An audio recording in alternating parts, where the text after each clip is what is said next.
काल पुण्यातल्या एकतानगर परिसरामध्ये मुळाबुटणा नदी पात्रातलं पाणी जे आहे ते शिरलेलं होतं, त्यामुळे इथली सगळी परिस्थिती जनजीवन जे आहे ते विस्कळीत झालेलं होतं। मात्र सध्या परिस्थिती पूर्वपदावरती आलेली आहे।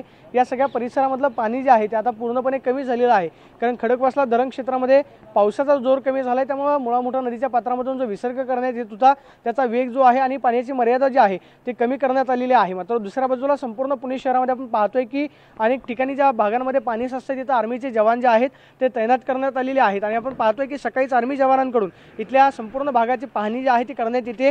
पुणे महानगरपालिकेचे कर्मचारी रात्रीपासूनच या संपूर्ण भागामध्ये तैनात आहेत। आपण पाहतो की सगळे पुणे महानगरपालिकेचे कर्मचारी रात्रीपासून या सगळ्या परिस्थितीवरती लक्ष ठेवून आहेत की या सगळ्या परिसरामध्ये पाणी परत एकदा साचणार नाही आणि त्यामुळे जनजीवन जे आहे ते विस्कळीत होऊ नये याची खबरदारी जी आहे पुणे महापालिकेच्या कर्मचाऱ्यांकडून घेतली जाते। मात्र काल आपण पाहतोय की या सगळ्या परिसरामध्ये संपूर्णतः नदीचं स्वरूप आलेलं होतं, पाणी मोठ्या प्रमाणावरती साचलेलं होतं, त्यामुळे त्याचा परिणाम जो आहे तो खरं तर इथल्या लोकांना त्रास जो आहे तो सहन करावा लागला। मात्र आपण पाहतोय की सध्या जनजीवन आता पूर्णपणे पूर्वपदावरती आलेलं आहे। या सगळ्या परिसरामधलं पाणी जे आहे ते आता पूर्णपणे कमी झालेलं आहे। मात्र सध्या आपण पाहतोय की सतर्कतेचा इशारा जो आहे तो पुणे महानगरपालिका प्रशासनाकडून देण्यात आलेला आहे। अत्यावश्यक कामासाठीच घराबाहेर पडा अशा पद्धतीचं आवाहन सुद्धा पुणे महानगरपालिकेकडून करण्यात आलेलं आहे। मात्र सध्या इथली परिस्थिती जी आहे पूर्वपदावरती आलेली आहे आणि आपण पाहतोय की आर्मीच्या जवानांकडून या संपूर्ण परिस्थितीची पाहणी जी आहे ती केली जाते। दिलासादायक बाब म्हणजे खडकवासला धरणसाखळी क्षेत्रामध्ये पावसाचा जोर कमी झालाय, त्यामुळे या भागामध्ये शिरलेलं पाणी जे आहे ते पूर्णपणे ओसरलेलं पाहायला मिळतंय।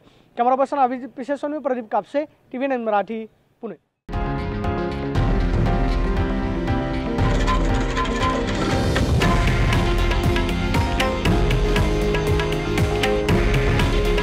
हे आहे देशातील नंबर 1 न्यूज नेटवर्क आणि आपण पाहत आहात TV9 मराठी।